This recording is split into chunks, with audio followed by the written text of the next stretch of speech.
I'm built to win. Applied myself, I filled it in. No time for that doubt, they counted me out, I'm getting it in. Yeah. No time for no loss, I'm paying the cost, I'm in it to win. Yeah. Refuse. Mine, it can't be diffused. If you ain't thinking the same, then we playing by different rules. You can't see the vision, we living at different views. Until we complete the mission, keep getting up, never snooze. I walked a mile in my shoes, had the mind of a fool, chasing diamonds and jewels. Trust me, I was confused. Started minding my business and used my mind as a tool. Ended up finding my purpose and found the time to get to it. They told me I couldn't do it, they told me I couldn't make it. They sold it, could never break it. That's sadly mistaken. I need a piece of the pie, I want it so bad I can taste it. They told me like Toby, keep on running toes, they gon' take them. Used to lose, built to win. Applied myself, I filled it in. No time for the doubt, they counted me out, I'm getting it in. Yeah. No time for no loss, I pay for the cost, I'm winning to win. Yeah. Refuse to lose, I'm built to win. Applied myself, I filled it in. No time for the doubt, they counted me out, I'm getting it in. Yeah. No time for no loss, I'm paying the cost, I'm in it to win. Yeah. Refuse.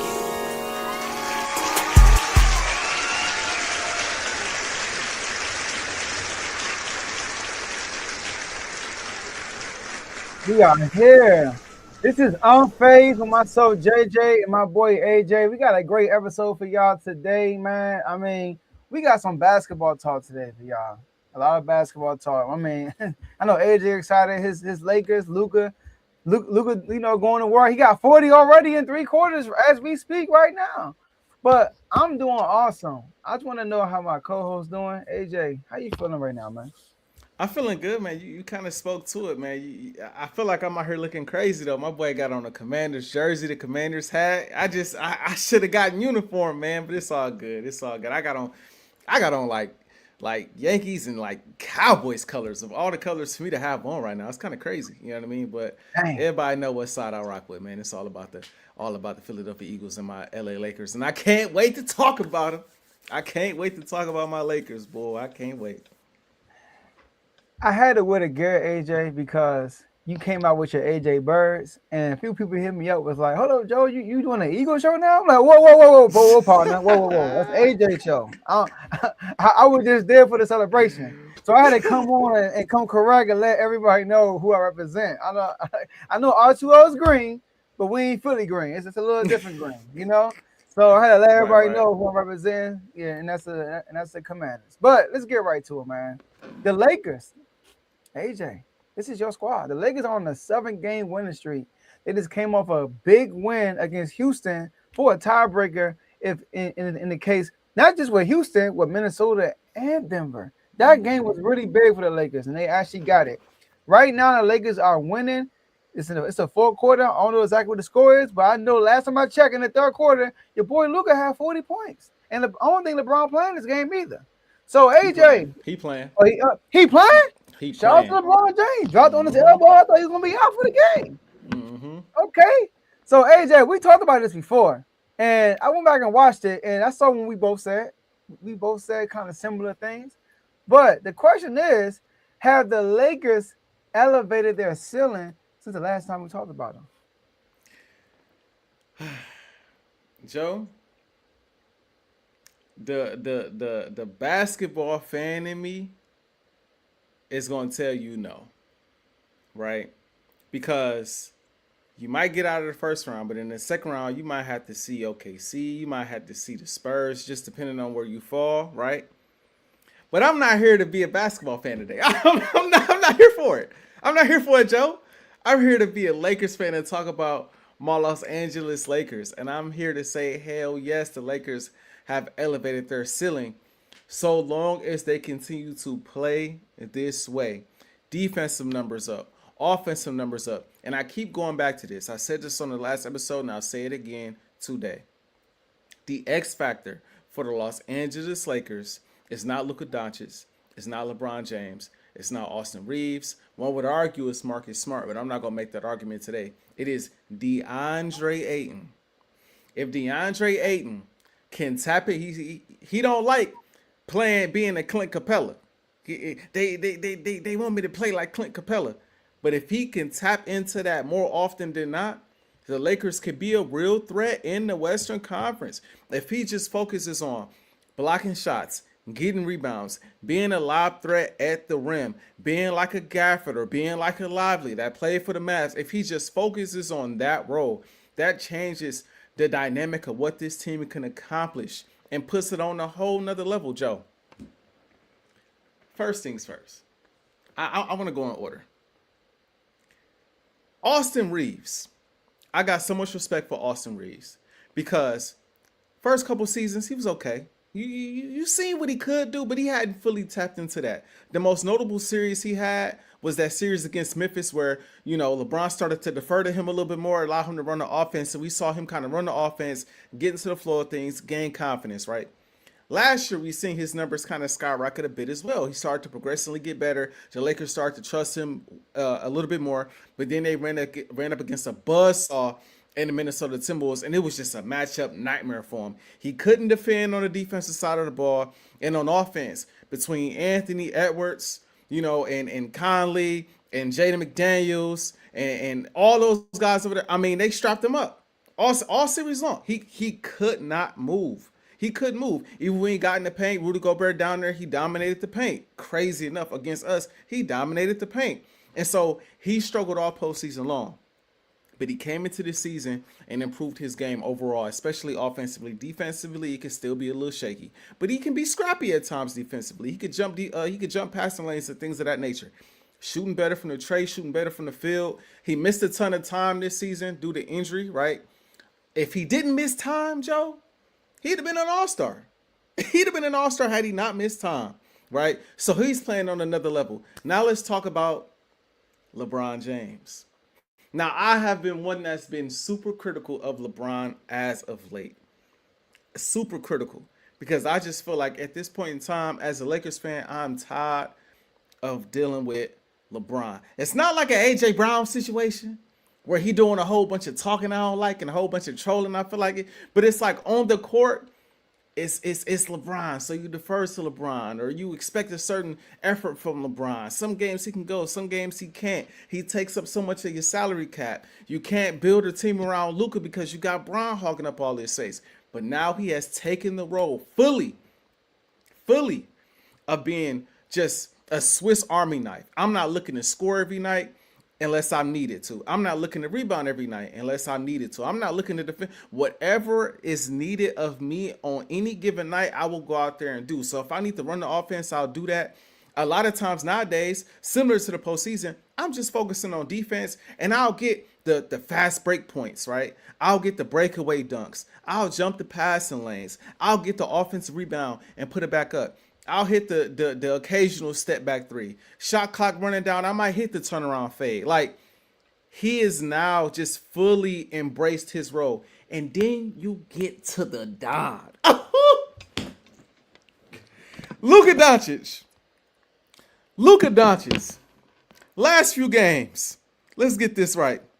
27, 44, 35, 31, 51, 30, 36, 40. Luka Doncic. And I'm going to say it, Joe.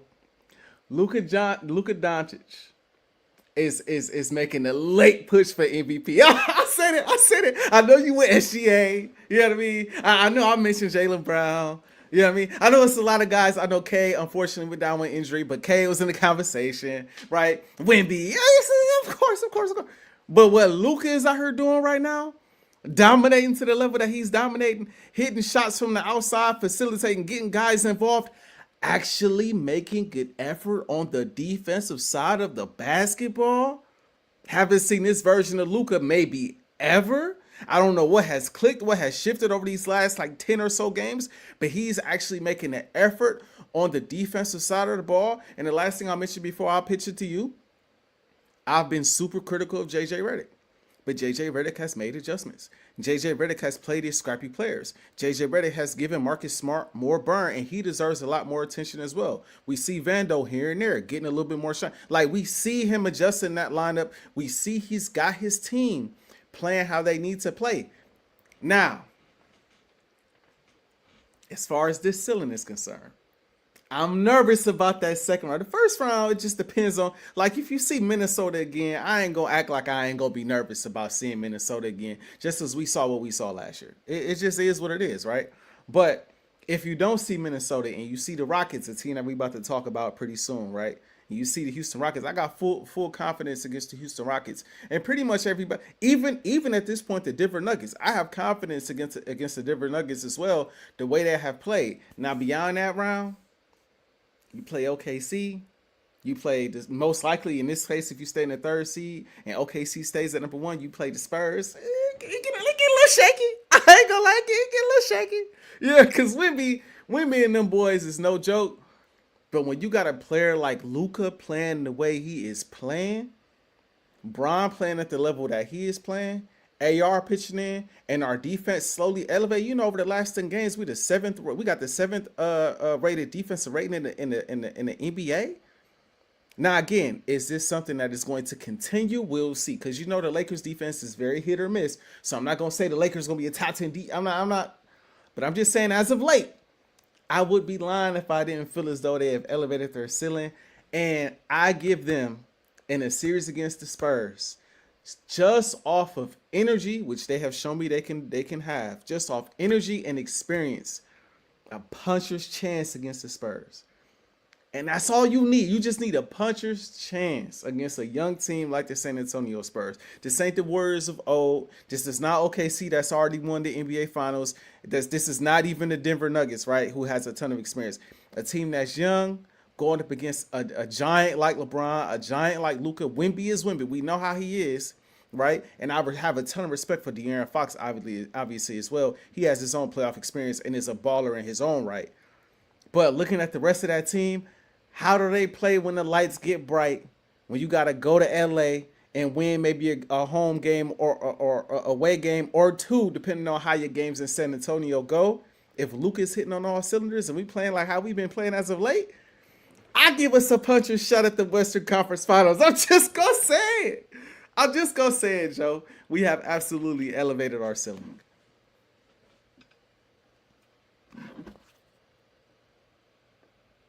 You muted, I think.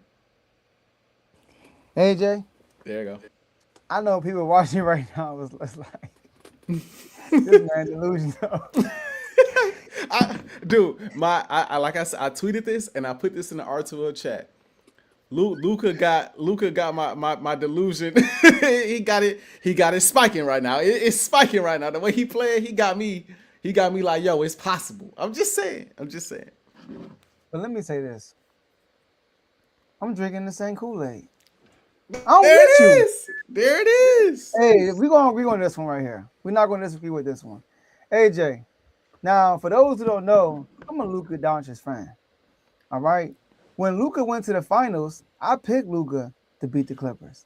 I picked Luka to beat OKC, number 1 seed. I also came on, I don't think we're doing Unfazed then. Or were we? I did pick Luka to beat Minnesota, and he beat Minnesota. And I picked the Celtics because they just were a better team to beat Luka and the Mavericks. I remember rooting for Kawhi Leonard. Kawhi Leonard is one of my favorite players too, but he just can't stay healthy. The reason why I like Kawhi Leonard because he just reminds me of Kobe, and that's why I like SGA too. His game is like the mid-range game. I just love that.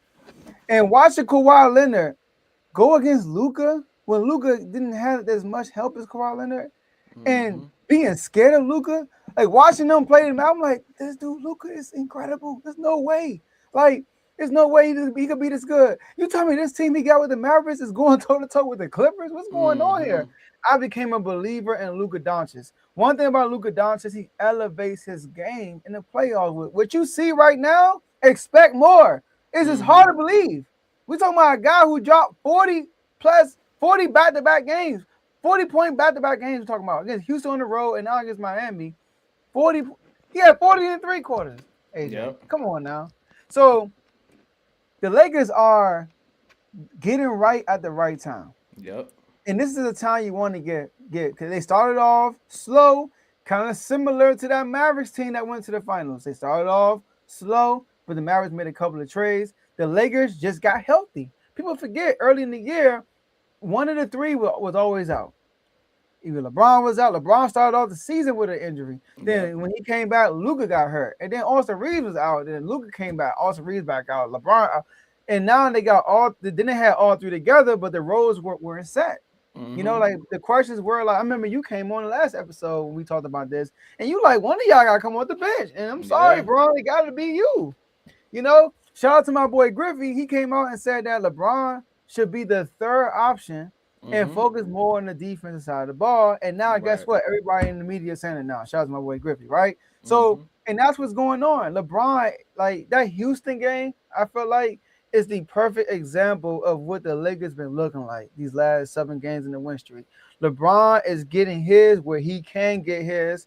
Austin Reeves didn't really have a good game, but Luka was Luka. You know what I mean? So in this 7-game winning streak, what I like about it is not like the Atlanta Hawks 10-game winning streak when they beating up on the Wizards and stuff like that.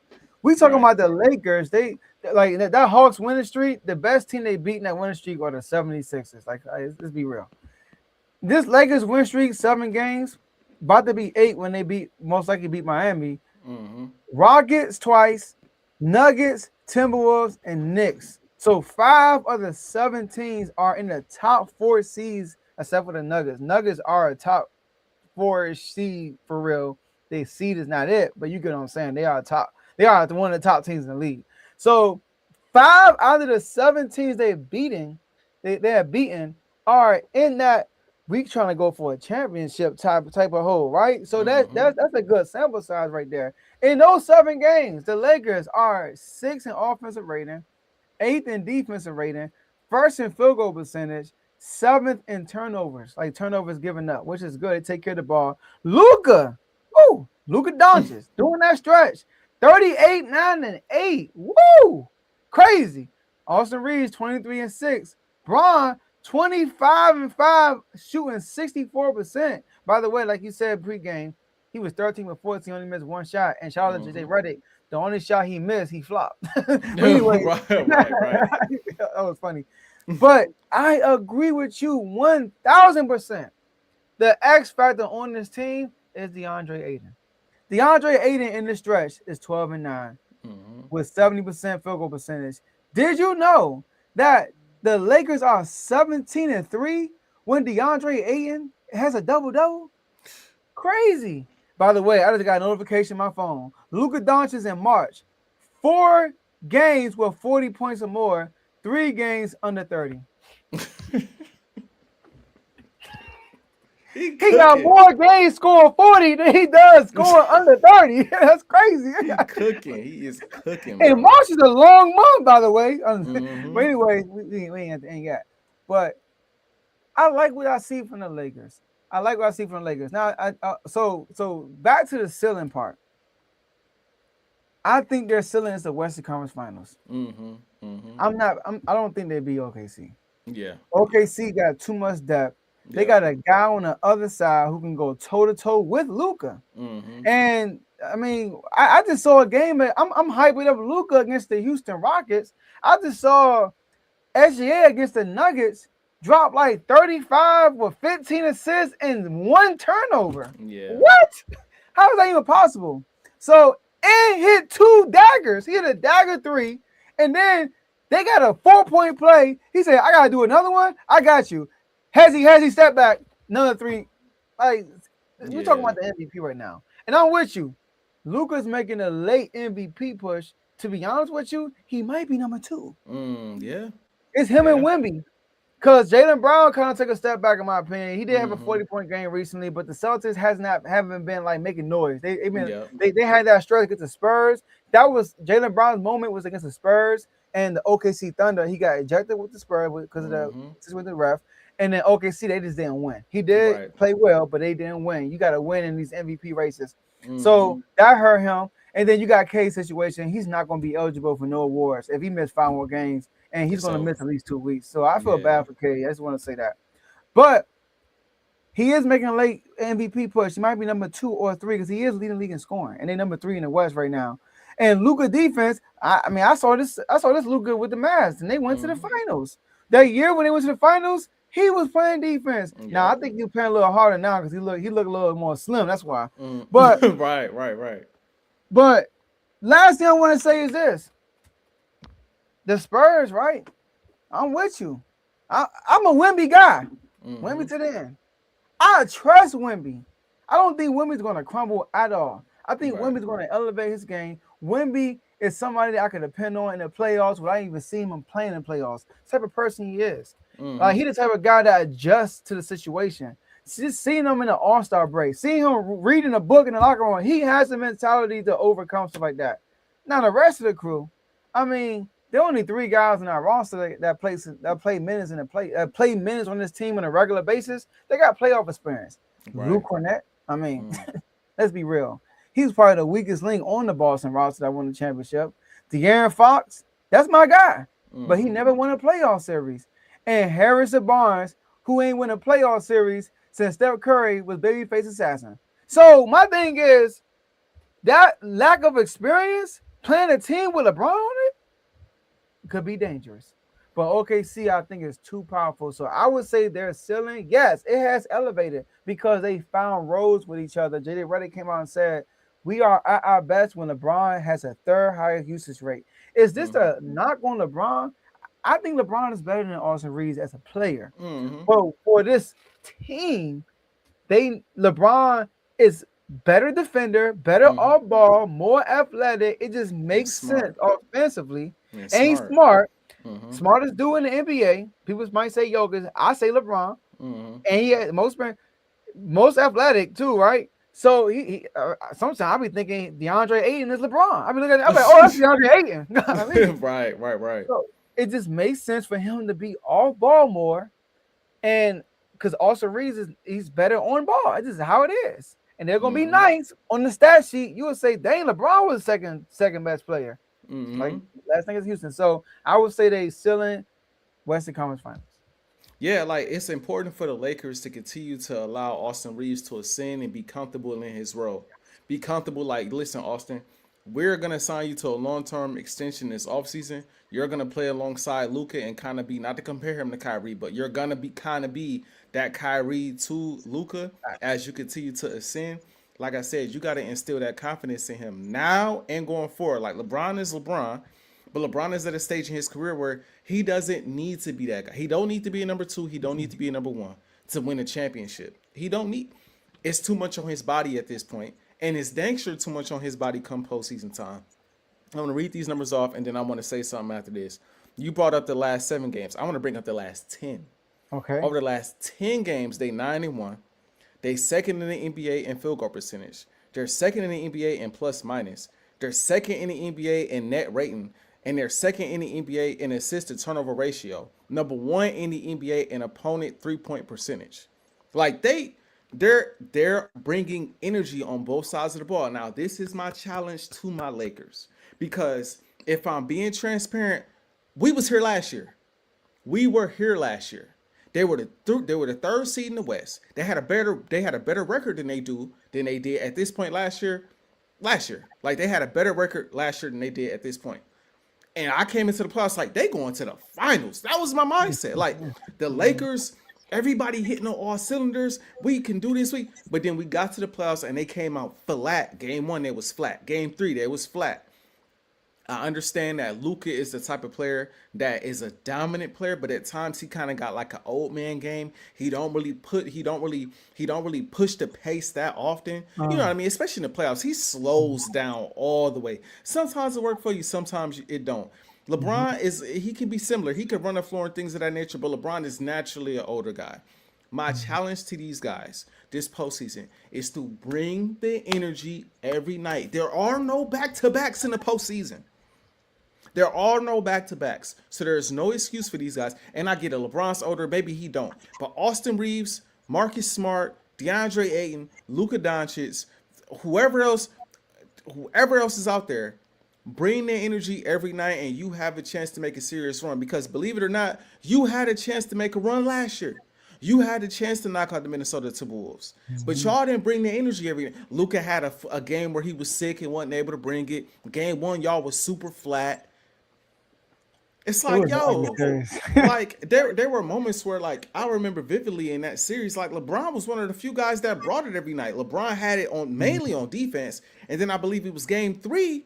He had like 30 or something going into the fourth, trying to close it out, basically single-handedly, because Luka was sick and Austin Reeves was nowhere to be found. So just the most important thing you could do is bring energy. Because if you can bring the energy defensively, the offense gonna be there. You're gonna score in transition. You're gonna get lobs at the rim. Luka is going to score the basketball. AR is going to score the basketball. Rui can still hit shots from the outside. Marcus Smart could pitch in. DeAndre Ayton could get dumps and lobs.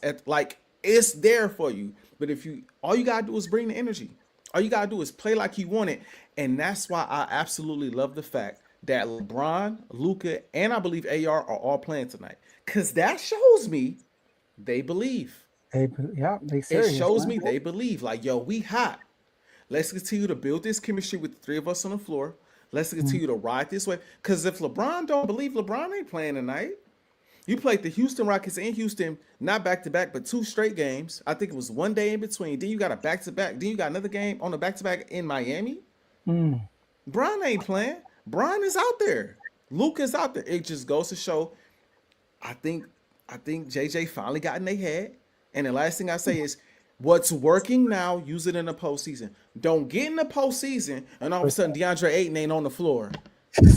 All of a sudden Marcus Smart don't get no playing time. All of a sudden Vando not good enough to get no tick. Maybe we should same stuff you're doing in the regular season. Make your tweaks and adjustments, but don't do something drastic like play the same 5 guys for a whole second half. Like, come on, like you learned that lesson last year. Bring the energy, have your guys ready to play, and have faith in the team that is presently constructed. Because if you do, you just never know. Never. You just never know, bro. With Luka, like we didn't see Luka do it all in the postseason. So like, let's see what we could do. Let's take off. I got a chance. We got a chance. We got a punch of chance. And as a Lakers fan, in this season, that's all you can ask for. And you get a clear opportunity yet again to see what you have. Because LeBron's gone after this season. Unless we make a crazy run, he might be like, you know what? I might stay. That would be kind of crazy. But if LeBron leaves, you have a chance to observe and in this stretch and see what you have in Austin Reeves as he ascends. See if Marcus Smart could give you another year, maybe 2. Do we trade Rui? Do we keep Rui? Like, is DeAndre Ayton gonna be a piece that stays? Does Vando stay? You know, like it's a lot of different pieces that you can kind of look at and observe in this process to say, like, okay, if they play well enough, we can keep these guys and build around it. Or these guys ain't it, we can move on from some of these guys. So AJ. Yeah. Luka got 58, 7, and 9. And LeBron got a triple double. Yeah, see, Good, bro. We hot right now. We in the Lakers show in the building. Like show in the building, man. Like I said, bring this in the playoffs, and the sky is the limit, bro. The sky. Oh my gosh. Well, I don't know how much time left. Over here, man. I do know the score 129, 124. I don't know if it's over yet, but he got 58 points, bro. In 37 minutes. Go ahead. I need to get my hands on a Luka jersey. That's what I need. That's my next step. I need to go out and get me a Luka jersey, man. And he's shooting 60%. Cooking. I can't wait to get. Let's move on, Joe. Let's get too geek. Get too geek. You got 58. On the other side of the coin, right? We got the Houston Rockets. And a lot of people were high on the Houston Rockets. Before you go and I pitch it to you, I want to say this, Joe. Okay. I don't know if you was around for this, but in the R12 community, there was the conversation last offseason. I ain't forget. There was a conversation last offseason, and the conversation was, if the Rockets trade for KD, the sky's the limit for what they can accomplish. Now I'm gonna get to it in a second, but I just want to say, I hate to say I told you so, but in a way, I understand injuries and everything that's happened, but I told a lot of people so in the chats. I ain't gonna say no names, but we was debating, and I was telling guys, I'm like, listen, KD is KD, but KD not the piece that's gonna take a team that was a first round exit to the NBA Finals. It's just not now. But now we're looking at the Rockets. They just lost 2 back-to-back games to the Los Angeles Lakers. They're kind of sliding while teams are elevating. But they still got KD, and they still got Sengun, and they still got Ahmed Thompson, and they still got a sensational, in my opinion, head coach in Ime Udoka. Like, I'm still a big fan of his. They still got some pieces. So I got to ask you, Joe, after everything you've seen from the Rockets, potential matchups, do you believe come postseason time they are contenders or pretenders? Pretenders, man. I think the Rockets are pretenders. Like, first of all, I don't want to get. Let me talk about the Rockets first. The Rockets, what they lack right now is offense. Their offense gets stagnant too much. Are they good defensively? Yes. They were good last year. And like you said, you enter KD to help with the offensive aspect of it. But before I get to KD, the Rockets right now are 22nd in points per game. That ain't going to cut it for a team that's a contender. The Rockets right now in 2026 in the three-point era are 27th in three-point shots made. That ain't gonna cut it in the win a championship in 2026. It's just not. They are 27. As bad as they are offensively, they are 27th in assists. That's bad. And they're 26 in turnovers. They're just horrible not horrible. They are not good offensively compared to the top contenders. And when I think about Udoka, remember back when he was a coach with the Celtics, right? The Celtics were very scrappy on defense. I mean, I'm talking about they got at your neck. Like they were physical. I remember that series against Milwaukee, they were giving Giannis physicality. He was going 40 and 35 and stuff like that, but he was earning it the hard way. The Miami series, physical. Golden State, physical. They had Draymond second guessing himself. Yeah. But you know what I also remember? Turnover this, turnover that. I remember watching the Celtics, and I was doing R2L at the time, and I was on air, and I was saying they like to isolate a lot, drive and kick. It's that simple. Like, I'm going to beat your man one-on-one, and I'm going to kick it out for a 3. Like, they didn't really have too much going on offensively. Udoka is a defensive guy. He's not really an offensive whiz. So, watching KD, when I watch them, I like to use the Lakers game for an example. You go the whole first half, I think, with only 2 field goals. And it's like, what are we doing? This is Kevin Durant. Why is Sengun taking more shots than you? Right? Like, why is Easton taking more shots than you? And then what happened in the third quarter? They got him involved all ball because every time he got the ball, they were blitzing him. So what they did was they got him moving all ball, and he was moving. As soon as he got the ball, he did something. Like, he wasn't stagnant. And I think he outscored the Lakers in the third quarter. He brought them back, and they went up double digits at one point. So when I look at KD, the top 5 teams in the NBA, Shai Gilgeous-Alexander, 19.7 attempts a game. Cade Cunningham, 18.9 attempts per game. Jaylen Brown, 21.6 attempts per game. Jalen Brunson, 20 attempts per game. Wemby's at 16.4, which is lower than Kevin Durant. But he got De'Aaron Fox, who's at 14. You know, De'Aaron Fox is a point guard. Wemby is center. So when I look around the Rockets, I see Sengun. I see the Thompson twin. You know, I'm looking around. I'm like, KD, why are you taking 20 shots a game, bro? Y'all are not good offensively. You're 22nd in points per game. Why are you only taking 17 shots a game when you're Kevin Durant? That's why I hate when people say KD is the most efficient player in the NBA. I hate when people say that because he is, but he don't take enough shots. I always feel like I leave the game watching KD and I say, he should have shot the ball more. Like that Lakers game, why are we waiting until the third quarter for him to turn up? Why are you not turning up early in the game? Sometimes you gotta be efficient to win games. Man, like Luka Doncic ain't always efficient. Like that Rockets game, KD probably shot better than him, but they won the game. Luka won the game. Kobe Bryant, my favorite player. People talk about he wasn't efficient, but guess what? He won games. He's the best scorer.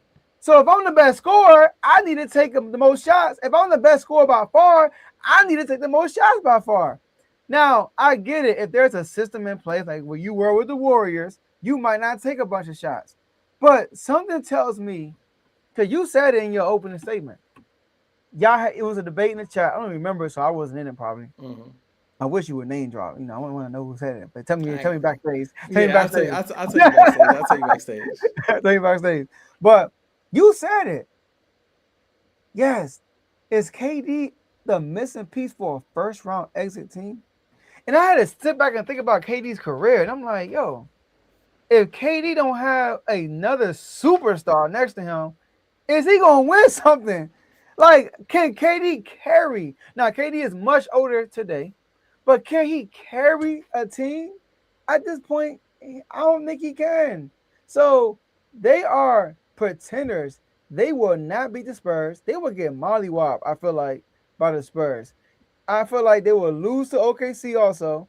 And I think they will lose to the Lakers for sure. So I don't see them like who the fifth seed right now? Minnesota?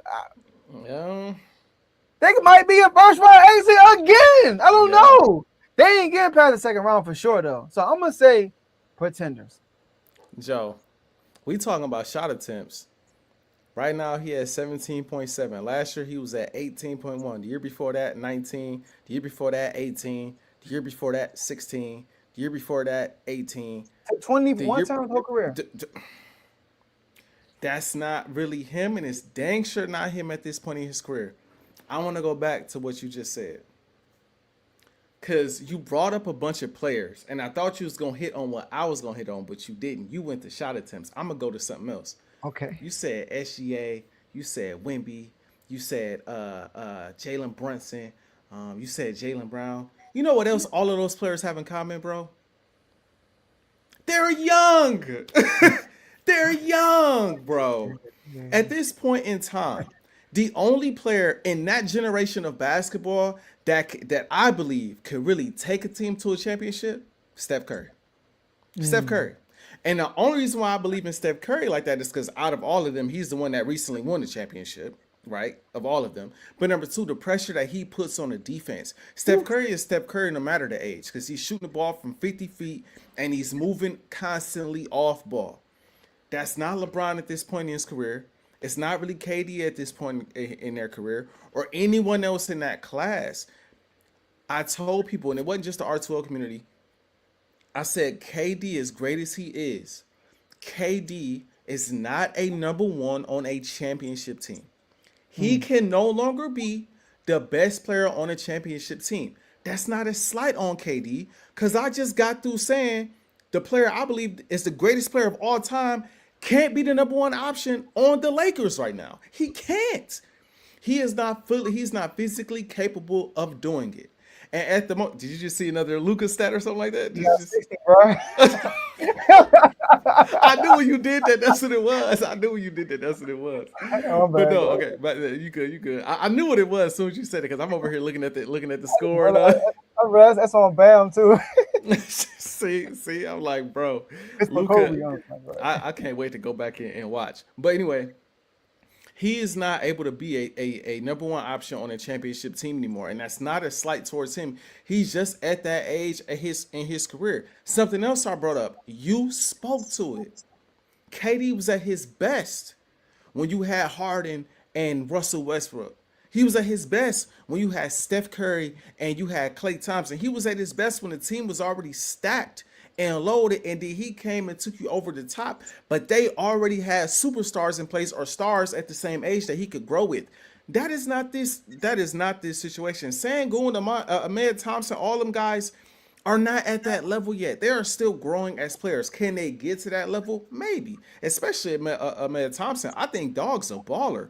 But it's taking him time. He's only a second-year pro. It's going to take him time to grow into the player they need him to be. Sure, he can attack the basket. He can defend like no other, but he can't shoot to save his life. No. And that's something that he has to work on. Sengun, he's here one game. He's gone the next. He reminds me of, the New York Knicks.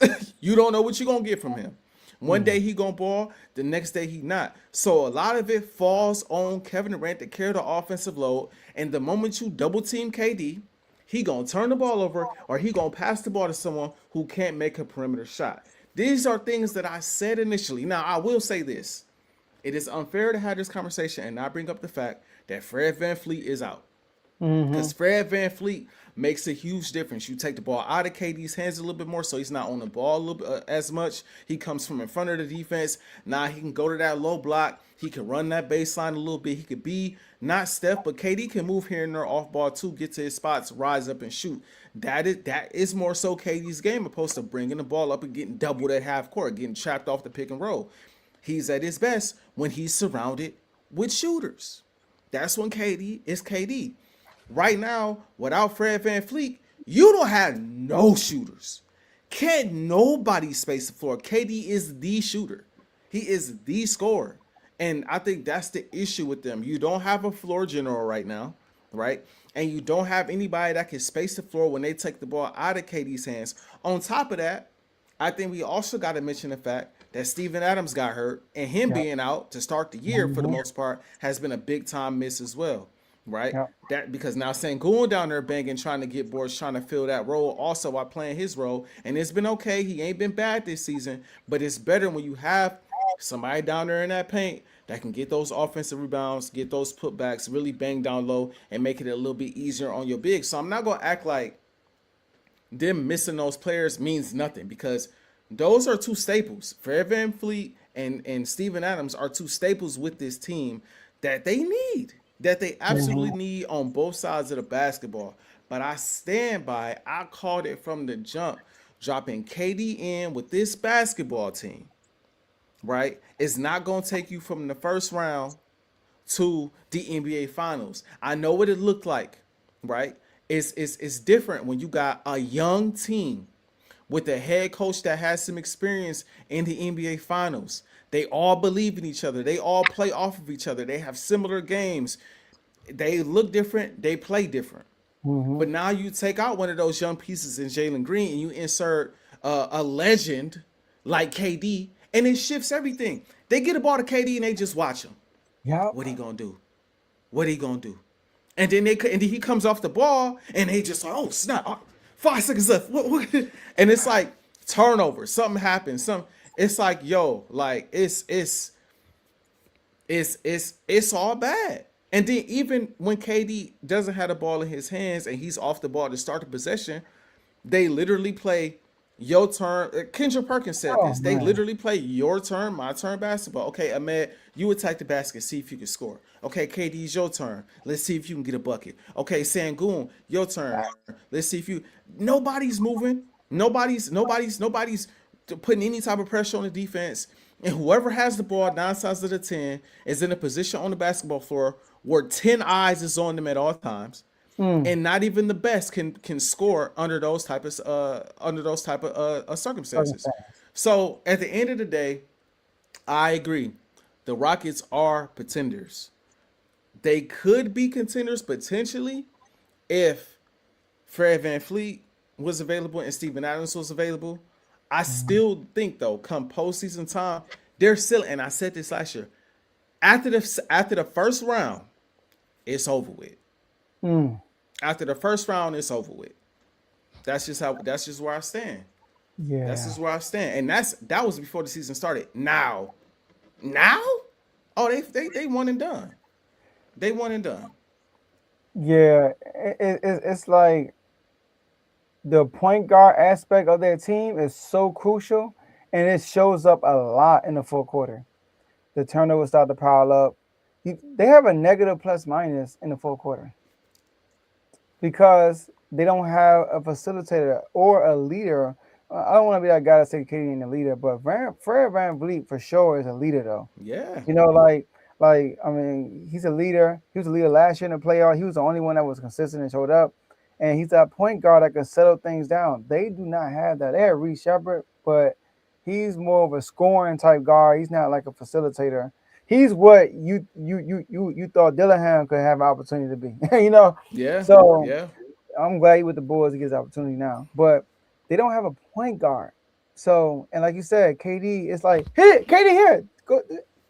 And that's where I'm like, it's where Udoka comes in for me. You got Sengun, who's a terrific passer. So why won't they, like, when we had Sabonis, we did a lot of the dribble handoff with Sabonis. Like, and like Sabonis wasn't our best player, Fox was, but we ran the offense, like the easy offense through Sabonis, and everybody ate. Why can't we do something like that with Sengun? Sengun is a great passer, great decision making, all that stuff. But I put that on Udoka. Yeah. So. Yeah. It is what it is, man. I told them, Joe, and we gonna talk about it off air. But I told them when you insert KD in there with a young team, if he was with a team with a bunch of veterans, it's different. Like if he went back to, and I said this, I said it looks different if he goes back to Golden State. It looks different before the Heat traded Jimmy Butler away. It looked different if he playing with Miami. It looked different with a group of veterans. It ain't gonna look like that with the young guys, bro. The young guys look up to you. The young guys look at you like you are Kevin Durant. You're a legend to them. So they gonna give you the ball and say, "Well, let's see what KD does today." And that is what we have seen. And then KD gets frustrated, and it's like, man, y'all do something with the ball while I sit back and watch. And you can see the frustration, game in, game out. And then like their defense, like I said, is very hit or miss as well. So. Yeah, I mean, it just kind of is what it is. It kind of is what it is with the Rockets. I mean, I still think, if they elevate, maybe if Ahmed Thompson can elevate in the postseason, if Sengun can elevate, and those guys can take some pressure off KD in the postseason, it could look different if KD can slide into his natural role as a natural born scorer. But like, without shooting, you need shooting in the postseason. Ain't got nobody that can really space the floor like that. Him and Reed Shepard. That's it.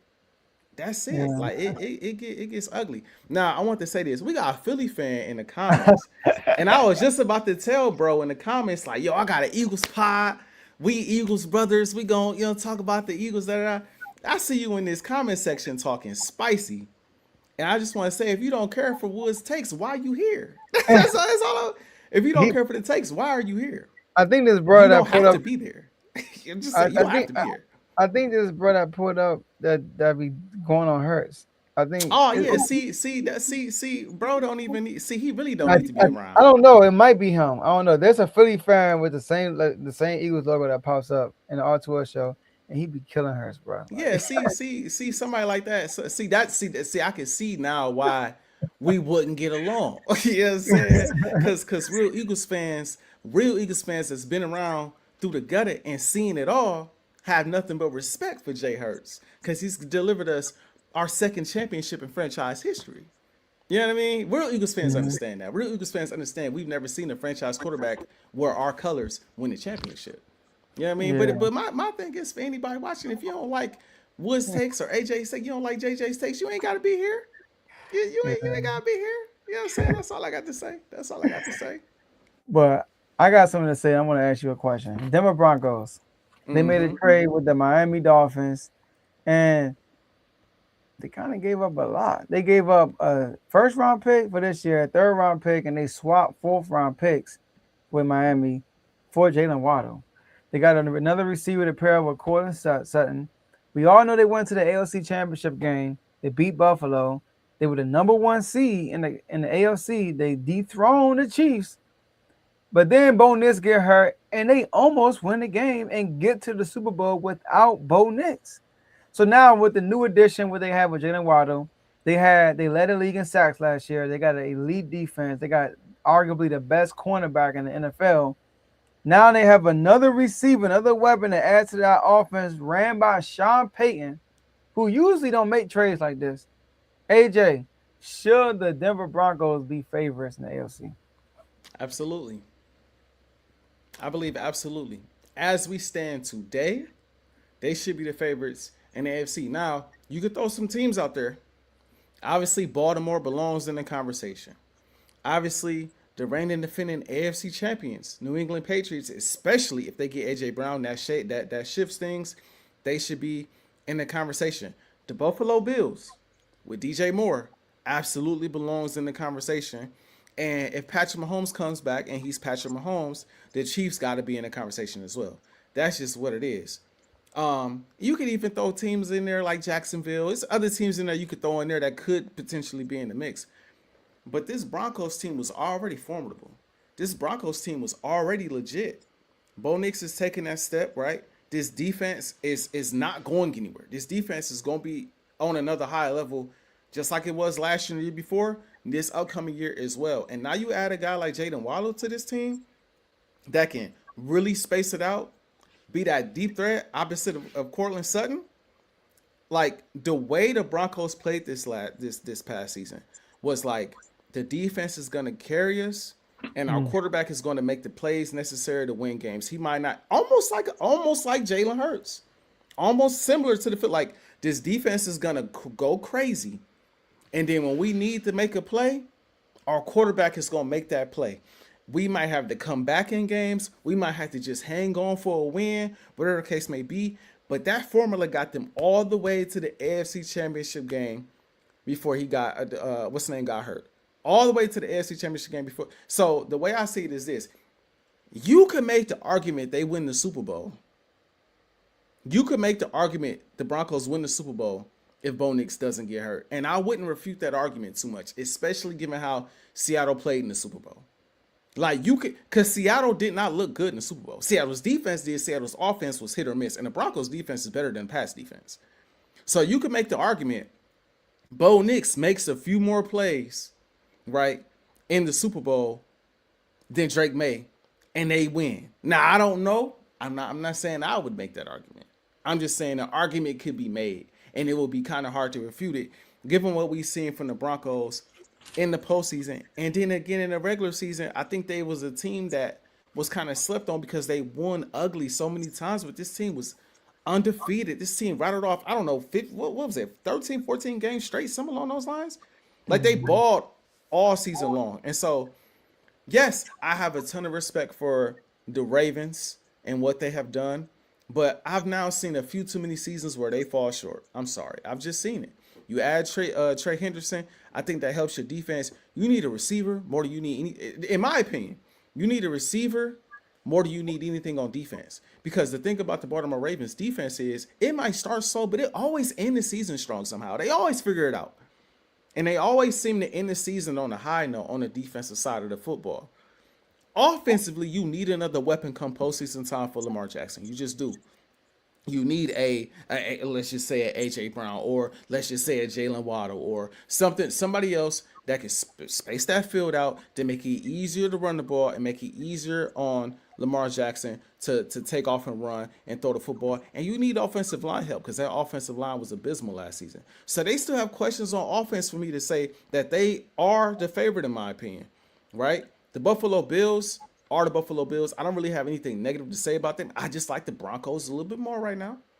And I think they got that confidence. And I think there is a chance that the Bills miss their window. Like I said, the Chiefs, I just got to see Pat healthy again. If Pat healthy again and they look like the Chiefs automatically become the favorites. And I already said this about New England. New England missed their window. I just and I believe if they get AJ Brown, that shifts things. But I still think they missed their window. I still think they missed their window, Joe. I think they're going to have a hard time getting out of this AFC with or without A.J. Brown this upcoming season. And so, yeah, if I like I said about the Celtics, if I had to put my money on the AFC team right now with Jalen Waddle over there now to play up beside Sutton, yes, I'm picking the Denver Broncos. With that defense, that quarterback, that passing game, I'm picking the Denver Broncos. No, they shouldn't be favored. Oh, we finally disagree with something. I was shocked you said that. Now, last year was a weird year, and you can agree to that. It was a weird year. You know, you had the Jaguars ascending, the Broncos #1 seed, the Patriots get Super Bowl with Drake May. Like it was a weird year. Now look at the Broncos last year. Who did they beat in their conference? That was considered a good team. They lost to the Colts. They lost to the Chargers. They lost to the Jacksonville Jaguars. Got spanked. The only team they beat Houston by 3, and they beat Mahomes. That's it. So Mahomes was struggling all last year, though. They won a lot of games with a small margin. That's number 2. Number 3, Their quarterback, no disrespect to them, is Bo Nix. I'm sorry. Their defense is not, their defense is elite, don't get me wrong, but it's not all world to the point where they should be favorite over everybody else, the powerhouse in the AFC, the Lamar Jackson and stuff like that. Now, we might look at the Ravens and say, oh, their defense, they fold at the end of every year. We got to think about it. It's a new head coach there, a defensive-minded head coach. John Harbaugh is a special teams coach, a special teams coach. And he has Zach Orr as a defensive coordinator when all the Ravens fans were crying for this dude to get fired. That's number one. And number two, Lamar Jackson was hurt second half of the year. And you can tell just by his play. He was an MVP before he got hurt. And then he gets hurt. You can't even recognize him. Barely ran the ball and stuff like that. So do I think they need another receiver? I feel like Zay Flowers is like a Jaden Waddle for real. So when I look at DraftKings and they got the AFC winner odds, number one is Buffalo, tied with the Ravens. Number three is Kansas City. And you're going to like this right here. Number four, the Chargers, who went and got Mike McDaniel, by the way, I think that would help him. But would I make them favorites? No. Then it's Houston. And then it's Denver and Patriots tied. So they are 1, 2, 3, 4, 5. They are tied at 6th place, Broncos in New England. So the Broncos, man, it's like they went all the way to the Super Bowl, bro. They beat the Bills. That's it. Like they were the number one seed. I get it. Josh Allen threw like 5 turnovers, and they almost still lost the game. So like it's like that's like a game when I look at it like, bro, you forced all these turnovers and you still almost lost. I don't know how I can look at that. I can't look at you as a favorite in that situation. Am I going to bank on you to force 5 or 6 turnovers against Josh Allen to get in the playoffs to win that game? It was the overtime that game, by the way. So, and no, I'm not going to put – now, you have valid reasons for the Chiefs because Patrick Mahomes is hurt. I understand with that. You have valid reasons with the – I mean, do you with the Bills? I don't know. You know, now they added another receiver. You know, they get back. And the Ravens, bro, I know it ain't the playoffs, but every time they saw Bo Nix in regular season, he got spanked.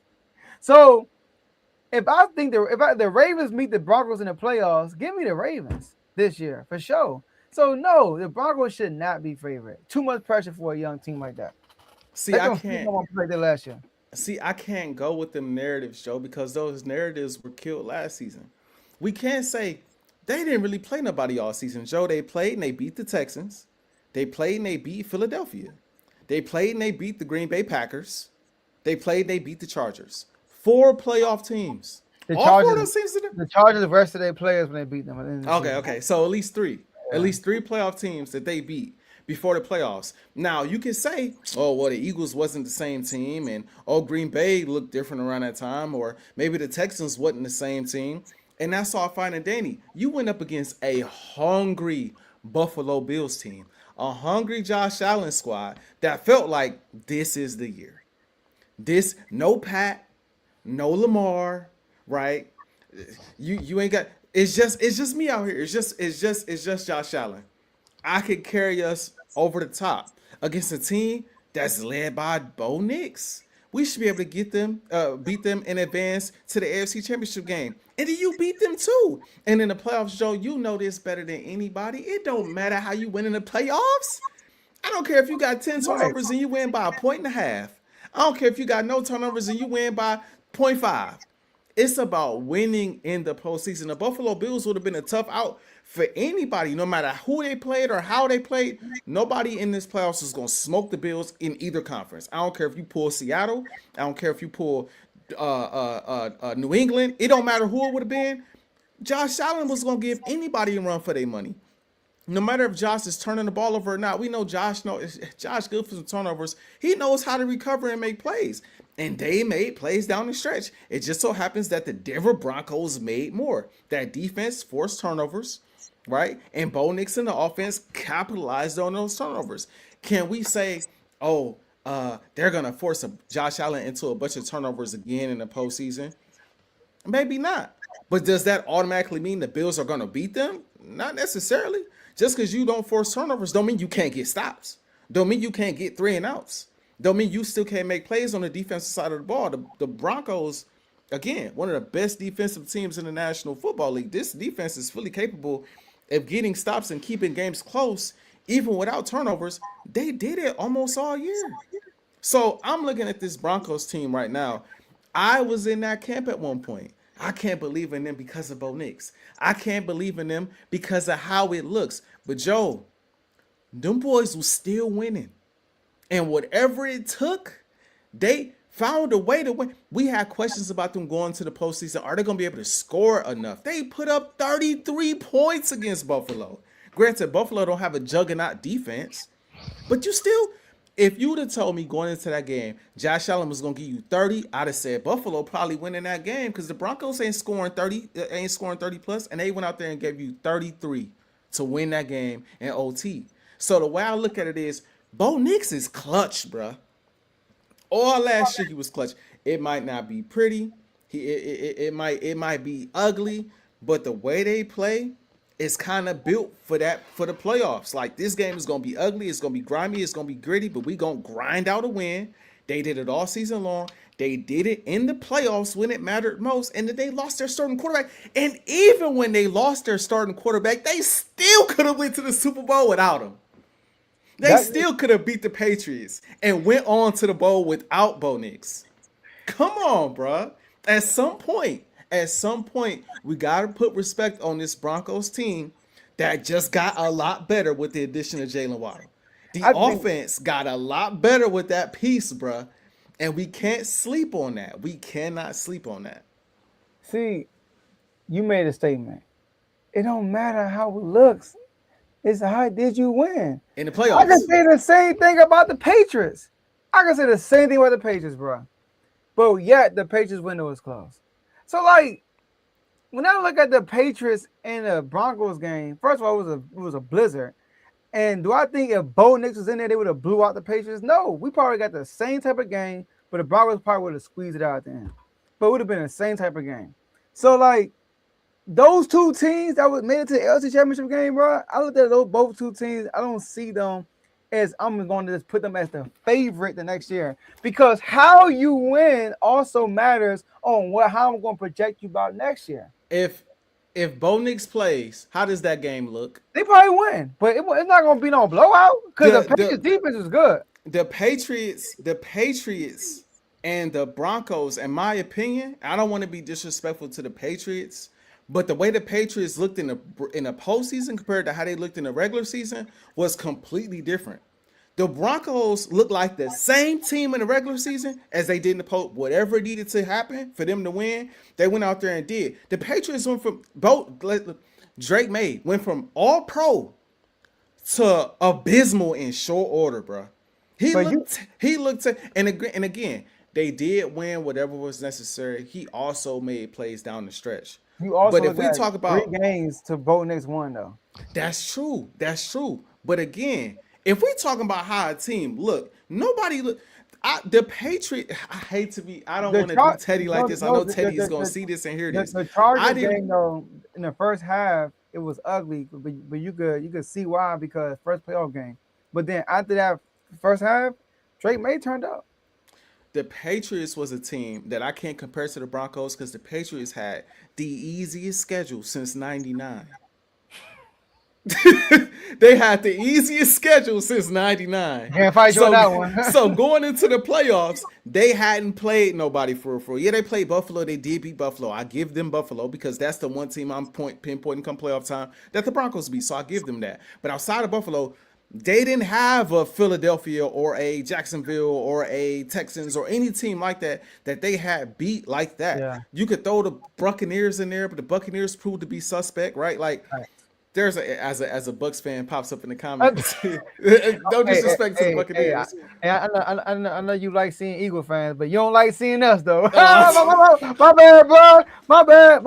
Go ahead, AJ. That's hilarious. But no. They hadn't played anybody literally all season long, and then they got in the playoffs, and it looked like they hadn't played nobody all season long because the defense was balling, but offensively they was suspect the whole ride.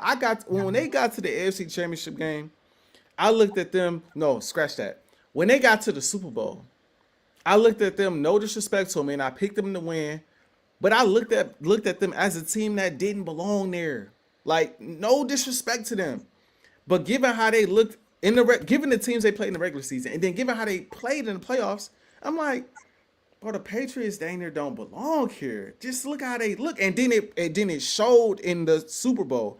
No one can convince me that the Broncos look the same way in that Super Bowl. They might not win, but Bo Nix ain't playing. Bo Nix is clutch. He ain't playing like that with the lights that just in his brightest. He don't play with jitters either. Bo Nix don't play with jitters. He just Bo Nix go out there and give you 3 picks, but if the game's still on the line, he gonna make the play. He just not as good as the better quarterbacks, but he is mentally he's there though. I give him that. Drake shows some jitters.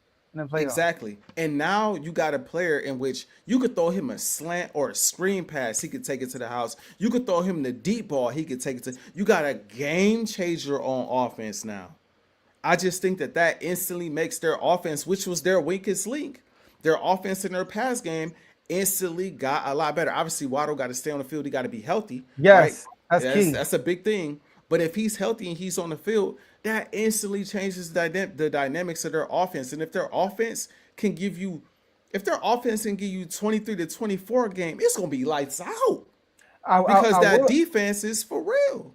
I will say this, that Sean Payton fired 2 coordinators, his offensive coordinator and somebody else, and him and Bo Nix had that little issue with his own injury. That was weird. That was super weird. His info. So let's see how that play out next year also with the whole camaraderie, all that stuff. So, but I just can't say, for 1 year, I'm going to say they the favorites of the juggernaut of the AFC, bro. The AFC got like guys that just had bad years last year. Like literally, like, do I expect all these good teams that I'm used to seeing every year in the AFC to not bounce back? Like literally all of them.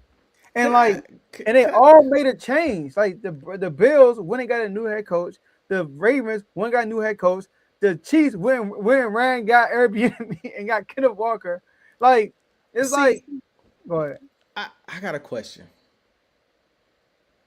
Because after what I saw this past year, I'm not sure if I feel the same way about the AFC in its totality. Do the AFC have a lot of juggernauts? Or do they have a juggernaut? Mahomes. Patrick Mahomes. They got quarterback talent. They got quarterback talent. That's what it is. But they don't have teams that are juggernauts. And the quarterback talent has not proven not one time, even in the year without the real juggernaut, that they good enough to get to a Super Bowl. I mean, a ton of quarterback talent. Lamar obviously can play. Josh Allen is that. That's John Harbaugh, man. That's fair. He's gonna be gone. So we're gonna see now. John Harbaugh ain't throwing them picks and fumbling that rock either. No, and no, against the Steelers, that's John. Oh yeah, of course, yeah. But like, even if they made it, they weren't going to the Super Bowl. I don't know, man. This was a year. They wasn't going, bro. It wasn't nobody, bro. We all kept saying, if this is a year for you to get this, like there was no real competition in the AFC. Like we looked at the Jaguars, the Broncos, and the Patriots. Think about we can't say a team that missed the playoffs by losing to the Pittsburgh Steelers. If they'd have got in, they'd have went on the run. But they struggle with the Steelers. That's a rival. It's a division rival. I get all of that. You know but you're not who we think you are if you can't beat the Steelers with the money on the line to get into the dance, bro. You're as a team. I feel that, man. But I think this year gonna be different though. I like the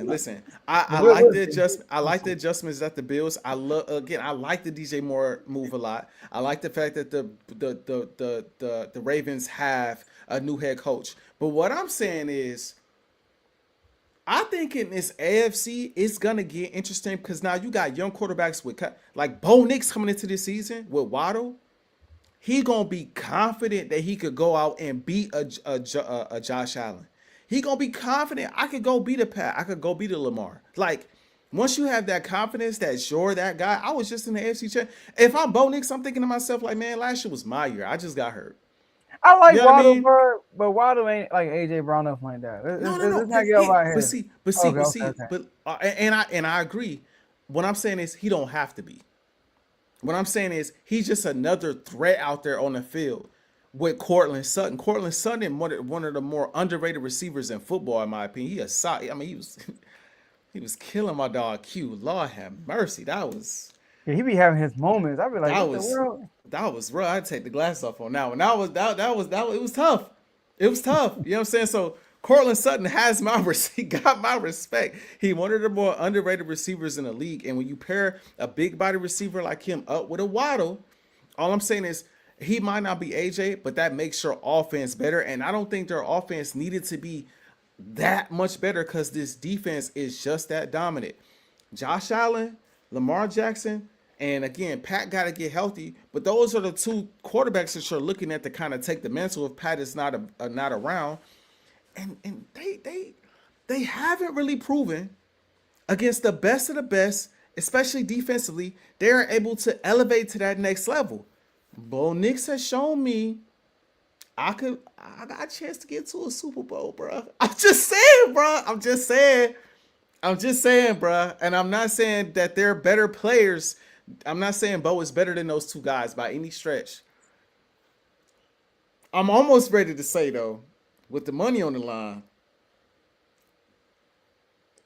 Bo is clutch. I don't know, bro. I know what I saw in that Bills game. I know what I saw our regular season. Broncos had a clutch year. The whole year they were clutch. That's what I'm saying. The Bo we saw in the regular season is the same Bo we saw in the play. Bo was even better in that postseason game against Buffalo. So I don't know, man. I don't know. The Patriots have to go get AJ Brown. Let's be clear. They have to go get AJ Brown. I think the Ravens have to get a receiver. I think the Bills are in position to make. I don't think the Bills really need to do nothing else. They just Josh gotta elevate and take care of the ball when it matters. I think the Bills will be fine. But I look at these other teams, like they gotta make moves in order to take that AFC crown. If the Ravens getting a receiver, we having a whole nother conversation. I don't think they need a receiver for real. If they defense plays well, I think they'll be straight. Say that, Joe. We seen their defense play well. They held the Chiefs. But they got a new, bro. I'm telling you, John Harbaugh, bro. The fact how they implode as a team. That's fair. Like, come on, fair. Mark Andrews dropping a game tying catch, bro. That's you fair. missing a 40-yard field goal to win the game to go to the playoffs. Come on, bro. Like little stuff like that. It's like there's no way. I gotta look at the coaching, bro. It's something's wrong with that. We gotta get new coaching here. Like, that's come on, fair. Man. So I gotta see them do a little bit more, but I get it. Like, bro, like against the Bills, Lamar Jackson, he had on 2 turnovers in the first half. Then he brought them back. He was on the drive to take the lead. Mark Andrews fumbled, yep. Then they get a field goal. Lamar still takes them all the way down, and then Mark Andrews drops. First of all, they should let Mark Andrews go to the Giants and catch Isaiah Likely. No, facts. But 100% facts. So hey, football season is long. For Unfazed, Titans. Who was your team? I said Titans, and you said as far as what? We talking about head coaches, and I said I bet you the Titans will have a better record than. Oh. Who's your team? Who's your I team? think it was the Giants. The Giants, right? Yeah. I'm killing John Harbaugh. Right. I'm gonna write that down. We got the Titans versus the Giants next year. Mm-hmm. Yep. And now we got Broncos #1. Yep. All right, man. Let's wrap this up, man. This is a good episode, man. It was. We agreed on both of the topics, the first two, and then we just started clashing the last one. Right. I figured that would happen. You shocked me. I'm not gonna lie. When you said yes, I was like, what? Yeah.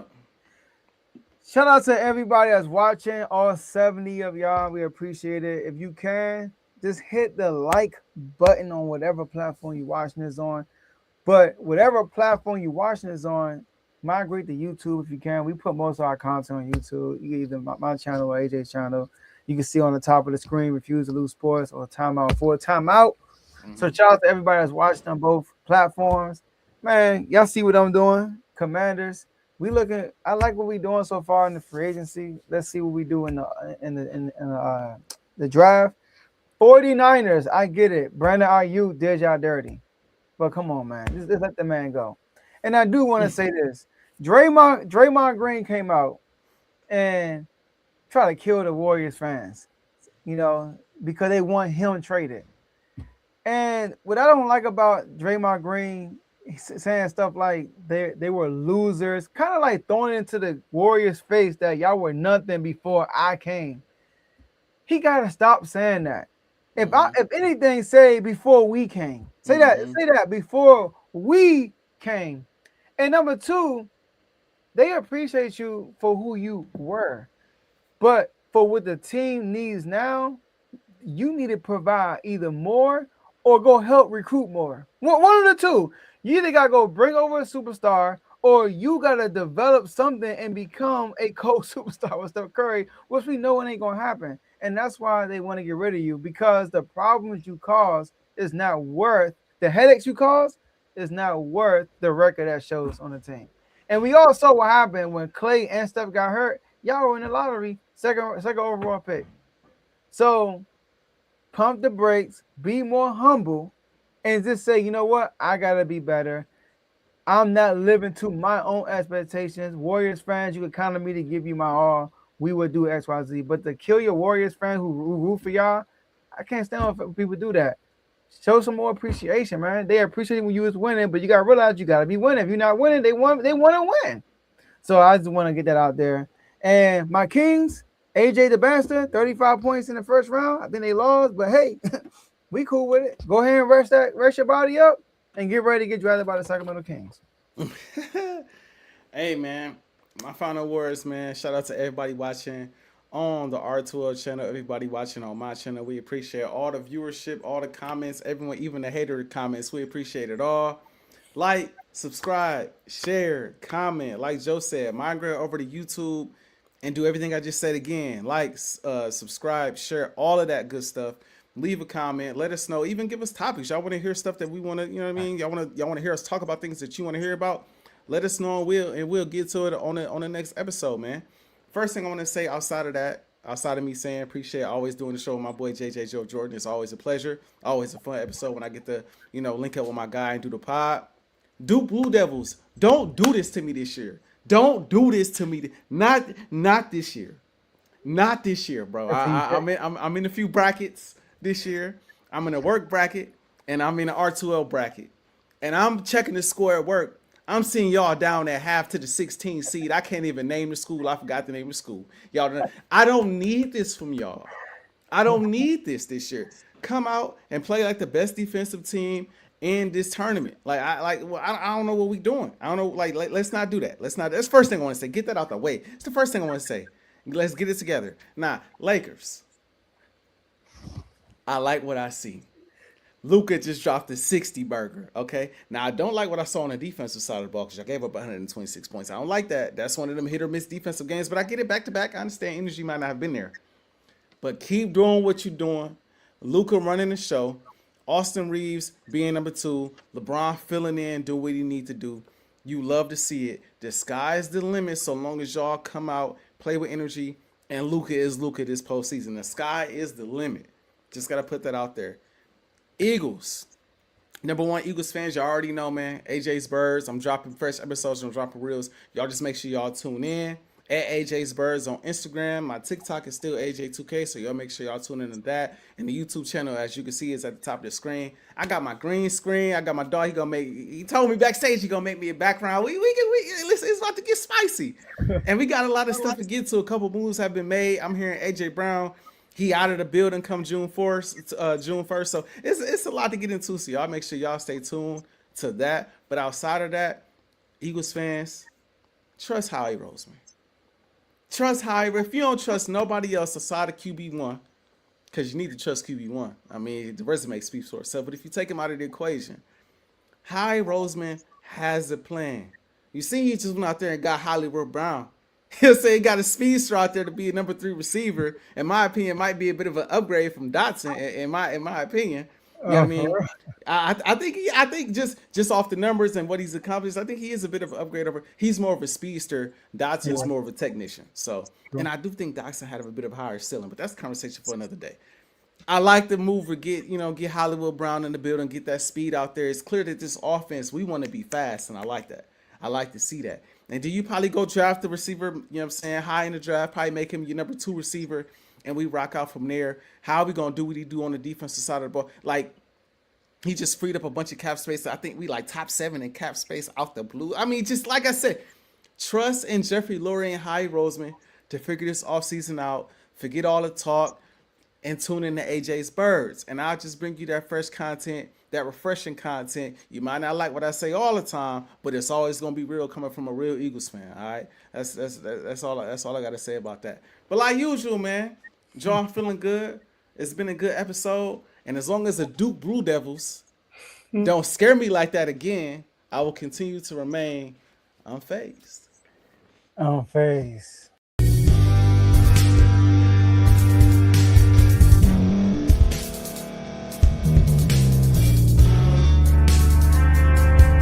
Thank you for staying to the end. If you're watching this on YouTube, please like this video, subscribe, and also hit that notification button so you can be notified next time we put out a video. If you're listening on any podcast platform, subscribe and hit that notification button, y'all, so you can be notified we put out another podcast audio. And last but not least, hit that share button. No matter what you're listening to or watching it, hit that share button and send it to somebody that you know that would love to watch this episode you just listened to. So once again, thank you for staying to the end, and we'll see y'all in the next episode.